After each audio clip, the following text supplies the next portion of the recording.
கர்த்தருடைய திட்டம் வெளிப்படும். அற்பமா எண்ணப்பட்டவன் இன்னைக்கு ஆண்டவர் சிலரை பார்த்து சொல்லுகிறாரு, தானியேலே தானியேலே, அற்பமாய் நீ எண்ணப்பட்டு கொண்டிருக்கிறாய். அற்பமாய் நீ உன் குடும்பத்தாரால, உன்னை சுற்றி இருக்கிறவர்களால, மற்றவர்களால இன்னைக்கு உன்னை மேலே உனக்கு உதவி செய்வதற்கு விரும்பல உனக்கு ஆண்டவர். ஆனால் ஆண்டவர் சொல்லுவாரு, உனக்கு மேல நான் ஒரு அபிஷேகத்தை வைத்திருக்கிறேன், உனக்கு மேல நான் ஒரு தரிசனத்தை வைத்திருக்கிறேன், உனக்கு மேல நான் ஒரு திட்டத்தை வைத்திருக்கிறேன். இந்த தானியேலை ஒதுக்கிட்டாங்க. ஆனா அவங்க ராஜா, அவனுக்கு ஆட்கள் ஞானிகள் எல்லாம் கூப்பிட்டாச்சு. ஆனா இங்க ஒரு ஞானமுள்ள மனுஷன் இருக்கிறான், இவன் சொப்பனத்தை அர்த்தத்தை சொல்லக்கூடியவன் உள்ளது ஏற்கனவே தெரியும். ஆனா அவங்க யாருமே அதை ஒத்துக்கிடல. அவருக்கு என்னன்னா, அந்நிய பயனை கொண்டு வந்து நம்ம இங்க பெரிய ஆளாக்கப்படாது. அடுத்தவன், அவன் சிறைபிடித்து வரப்பட்டவன், அவன் வேண்டாம். நன்றா புரிஞ்சுக்கிடுங்க.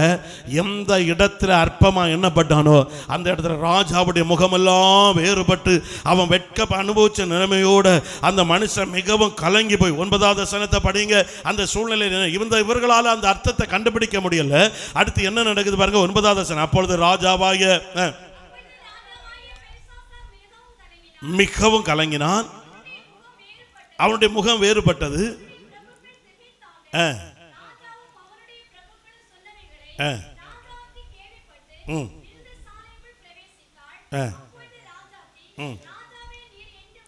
ராஜாவே நீர் என்று வாழ்க, உம்முடைய நினைவுகள் உம்மை கலங்க பண்ணவும் வேண்டியதில்லை. ஒரு புருஷன் இருக்கிறான், இருக்கிறது போதும். வசனம் சொல்லுது ஞானமானபடினால். நான் இங்க கலக்கத்தோடு கூட ஒருத்தனாலே அதை கண்டுபிடிக்க முடியல. இது வேதனையோடு வாரான். ராஜாவுடைய மனைவி அங்க போறா, போய் சொல்லுகிறார், நீர் கலக்கமடையாதையும், நீர் வேதனைப்படண்டான், உமக்கு ராஜ்யத்துக்குள்ள ஒருத்தன் இருக்கிறான். அவனை, ஏன்னா இவனுக்கு தெரியும் அவருடைய மாமனாரால், இவனுக்கு தகப்பனால முன்குறிக்கப்பட்டு இவர் பெரிய ஞானின்னு கண்டுபிடித்து தேசத்துக்கு அறிவிக்கப்பட்ட தானியேல். ஆனால் இந்த ராஜாவுக்கு என்னன்னா, அவனை நான் கொண்டு வரக்கூடாது, அவனை புறக்கணிச்சு தள்ளு, அவன் வேண்டாம். ஆனால் அவன் மனைவி சொல்லுகா பாருங்க, ராஜாத்தி சொல்லுகிறா பாருங்க, உமக்க ராஜ்யத்துக்குள்ளே ஒருத்தன் இருக்கு, அவனுக்குள்ள விசேஷித்த தேவனுடைய ஆவி இருக்கு. அந்த ஆவி எந்த மறைபொருளையும் வெளிப்படுத்துவதற்கு அதிகாரம் உண்டு.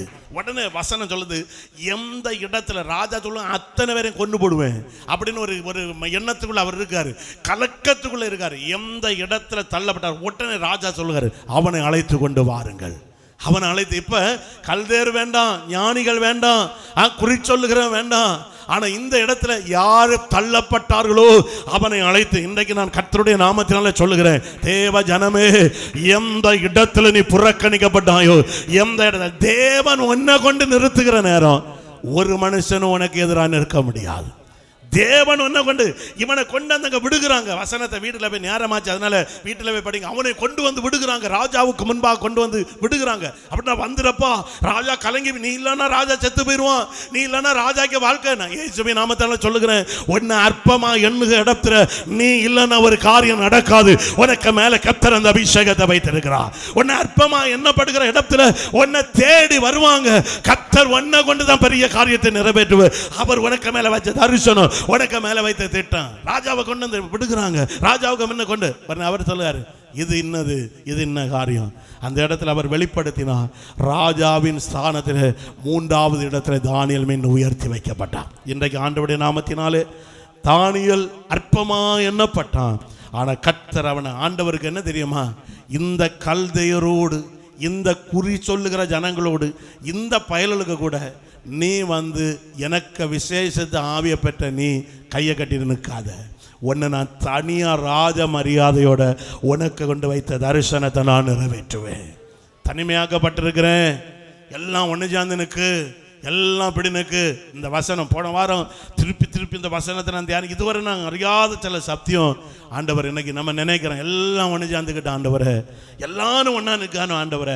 ஆண்டவர் இந்த கல்தேர் கூட்டத்தை கூட நீ வராத, இந்த குறி சொல்ல கூட்டத்தை கூட நீ வரண்டாம், இந்த ஞானிகளுக்கு கூட நீ நிற்கண்டாம். ஞானிகளை பைத்தியமாக்கும்படி தெரிந்து கொள்ளப்பட்ட ஞானியாகிய ஒன்ன இவனுக்கு முன்ன நான் நிறுத்துவேன். அன்னைக்கு இதே ராஜா உனக்கு முன்ன கையை கட்டி உன்னை 3வது ஸ்தானத்தில் உட்கார வச்சு ஆண்டவர்கள் நாமத்தை எல்லாரும் எழுந்து நில்லுங்க, எல்லாரும் அப்படி எழுந்து நில்லுங்க. எத்தனை பேர் இன்றைக்கு இந்த வார்த்தைக்கு ஒப்பு கொடுக்கிறீங்க? அற்பமா எண்ணப்பட்ட இடத்துல கர்த்தர் உன்னை ஆசீர்வாதமாய் மாற்றுவார். அற்பமா எண்ணப்பட்ட இடத்துல கர்த்தர் உன்னை உயர்த்துவார். அதற்கு செய்ய வேண்டிய ஒரு காரியம், பொறுமையாய் கர்த்தருடைய பாதத்தில் அமர்ந்திருப்போம். ஆண்டவருடைய திட்டத்தை செய்வதற்கு யாரு நமக்கு விரோதமாக எத்தனை அற்பமான காரியங்களை செய்யட்டும், ஆண்டவரோடு உள்ள நெருக்கத்தை விட்டுறாதுங்க, ஆண்டவரோடு கூட ஐக்கியத்தை விட்டுறாதுங்க, சபையின் ஐக்கியத்தை விட்டுறாதுங்க, வேத வாசிப்பின் ஐக்கியத்தை விட்டுறாதுங்க, சபத்தின் ஐக்கியத்தை விட்டுறாதுங்க, பரிசுத்தவான்களோடு கூட இருக்கிற ஐக்கியத்தை விட்டுறாதுங்க. ஆண்டவருக்காக நிலை நிற்பா என்றால் ஒன்னவ சந்ததிய எத்தனை பேர் ஆண்டவர் எனக்கு அவர்களை எதிர்த்து நிற்க பணம் இல்லை, எனக்கு அவர்களை எதிர்த்து நிற்க எனக்கு வசதி இல்லை, எனக்கு அவர்களை போல காண்பிக்க எனக்கு ஒண்ணு இல்லை. ஆண்டவர் உன்னை பார்த்து தான் சொல்லுங்க, அது ஒண்ணுமே உனக்கு வேண்டாம், எனக்கு அபிஷேகத்தை உனக்குள்ள நான் வைத்திருக்கிறேன், எனக்கு ஆவியின் வல்லமையை உனக்குள்ள நான் வைத்திருக்கிறேன்.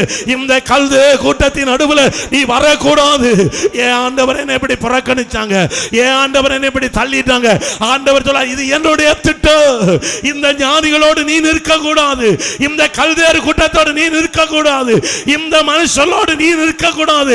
என்றால் அபிஷேகம் பண்ணப்பட்ட நீ தனிமையாய் வரணும். என்னால் அபிஷேகம் பண்ணப்பட்ட நீ ராஜ மரியாதையோடு உன்னை கனம் பண்ணுவதை அத்தனை ஞானியும் காணணும்.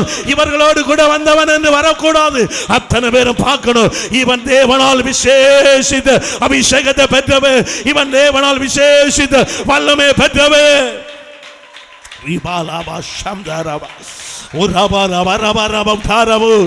எத்தனை பேர் கூப்பிடுங்க, அப்பா அப்பா தனிமையாக்கப்பட்ட அற்பமா என்னப்பட்ட என்ன நீங்க உயர்த்த பிறகு ஸ்தோத்திரம் சொல்லுங்க, என்ன மகிமைப்படுத்த பிறகு ஸ்தோத்திரம் சொல்லுங்க. எந்த சூழ்நிலையிலும் நான் உமோடு நெருங்கணும்ப்பா, உமோடு நெருங்கணும்ப்பா. எத்தனை பேர் நீ தள்ளப்பட்ட இடத்துல, உன்னை ஒதுக்கின இடத்துல அற்பமா என்னப்படுகிற, எந்த காரியத்தை அற்பமா என்னப்படுகிற, எந்த காரியத்தை ஜனம் உன்னை அற்பமா நினைக்கிறாங்க, இந்த காரியத்தினால மற்றவர்களோடு ஐக்கியமா இருக்க முடியல, மற்றவங்களுக்கு முன்ன போய் நிற்க முடியல, இந்த காரியத்தினால அற்பமா எண்ணப்படுகிற கர்த்தர் உன்னை பார்த்து சொல்லுகிறார், உன்னை அதே உனக்குள்ள நான் ஒரு தரிசனத்தை வச்சிருக்கிறேன், உனக்குள்ள ஒரு முன்குறிப்பை நான் வச்சிருக்கிறேன், உனக்குள்ள ஒரு விசேஷித்த அபிஷேகத்தை நான் வைத்திருக்கிறேன், உனக்குள்ள ஒரு பெரிய திட்டத்தை நான் வைத்திருக்கிறேன். அதை எந்த மனிதனாலும் அழிக்க முடியாது, தரிசனத்தை எந்த மனிதனாலும் அழிக்க முடியாது. சபையே சபையே, தேவனால் தெரிந்து கொள்ளப்பட்ட ஆத்துமாவே, என்னை அந்த கூட்டத்துக்குள்ள இல்லையே, என்னை ஞானி என்று அபிஷேகம் பண்ணப்பட்டவன், தெரிந்து கொள்ளப்பட்டவன் எல்லாருக்கும் தெரிஞ்சோம், என்னை அந்த கூட்டத்தில் புறக்கணிக்கிறாங்களே, அந்த குடும்பத்தினர் புறக்கணிக்கிறாங்களே, இந்த சபையார் புறக்கணிக்கிறாங்களே, இந்த ஊழியத்தில் புறக்கணிக்கிறாங்களே. இல்ல இல்ல இல்ல, உன்னை கர்த்தர் கொண்டு வந்து நிறுத்துவா, உன்னை கர்த்தர் கொண்டு வந்து நிறுத்துவா. உனக்காக வைக்கப்பட்ட அந்த ஸ்தானம் உண்டு. தானியேலுக்கு தேசத்தில் 3வது ஸ்தானத்தை போல உனக்கு தேவன் வைத்த ஸ்தானம், உனக்கு தேவன் முன்குறித்து வைத்த திட்டம், அது ஒன்று நிறைவேறும்.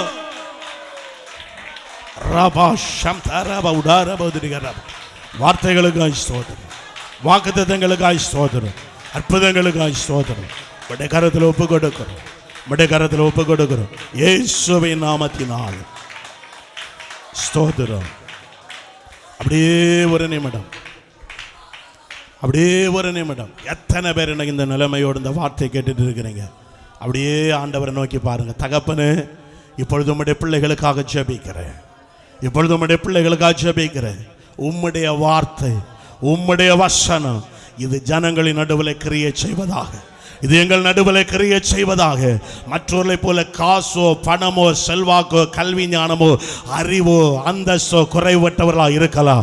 எங்களுக்குள் நீர் வைத்திருக்கிற அபிஷேகம் இந்த உலகத்தில் ஞானிகளை வெட்கப்பட செய்யும்படியா, உலகத்தில் அற்பமாய் எண்ணப்பட்டவைகளை ஆண்டவர் புத்தீனமானவை தெரிந்து கொண்ட தேவ இன்றைக்கு இந்த வேளையில் இப்பொழுது யார் யார் தங்கள் வாழ்க்கையில் ஆண்டவரை இருதயம் உடைந்த நிலைமையில், என் குடும்பத்தின் நிலைமை எப்படி இருக்கு, அற்பமா எண்ணப்பட்டிருக்கிறேன், தள்ளப்பட்டு கிடக்கிறேன் என்று இந்த இடத்துல உம்முடைய பிள்ளைகள் உம்முடைய முகத்தை நோக்கி பார்க்கிறார்கள். இன்றைக்கு இவர்கள் அற்பமாய் எண்ணப்பட்டிருக்கிற குடும்பத்தின் நடுவில், அற்பமாய் எண்ணப்பட்ட ஜனத்தின் நடுவில், அற்பமாய் தள்ளப்பட்ட இடத்துல கர்த்தர் உம்முடைய பிள்ளைகளின் நடுவில் இறங்கி வந்து தாவீது அற்பமாய் எண்ணப்பட்ட இடத்துல உயர்த்தினது போல இவர்கள் மீது நீர் வைத்த தரிசனம் நிறைவேறுவதாக, இவர்கள் நீர் மேல் வைத்த அபிஷேகம் வல்லமை நிறைவேறுவதாக, இவர்கள் மேல நீர் வைத்த திட்டங்கள் குடும்பங்களில் சந்ததிகளில் நிறைவேறுவதாக. நன்றி. ஆசீர்வதிங்க, ஆசீர்வதிங்க, ஆசீர்வதிங்க. நன்றி அப்பா. ஸ்தோத்திரம். அப்படியே உட்காருவோம். நான் ஜெபித்து முடிக்கிறேன். உட்காருவோம். நல்ல பிதாவே